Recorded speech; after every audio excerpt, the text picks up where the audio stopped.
السلام علیکم ورحمۃ اللہ وبرکاتہ۔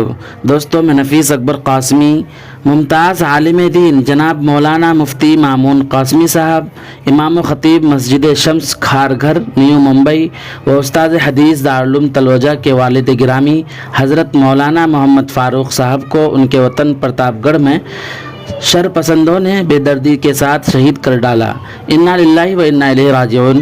مرحوم کا شمار نامور، ربانی، بابصیرت علماء میں تھا۔ اللہ تعالیٰ بال بال مغفرت فرمائے اور جنت الفردوس میں اعلیٰ مقام عطا فرمائے۔ بکھرے موتی میڈیا کے ڈائریکٹر ماں اپنے تمام ممبران کے ان کے خلف الرشید حضرت مولانا مفتی مامون صاحب اور دیگر پسماندگان کی خدمت میں تعزیت مسنونہ پیش کرتے ہوئے سب کے لیے صبر جمیل کی دعا کرتا ہے اور تمام احباب سے حضرت شہید مرحوم کے لیے ایصال ثواب اور دعائے مغفرت کے اہتمام کی درخواست کرتا ہے۔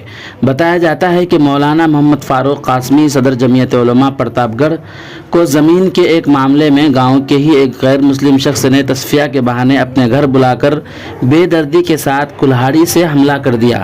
مقام واقعہ پر ہی مولانا شہید ہو گئے۔ دوستو، پھر ملتے ہیں کسی نئی ویڈیو کے ساتھ۔ السلام علیکم ورحمۃ اللہ وبرکاتہ۔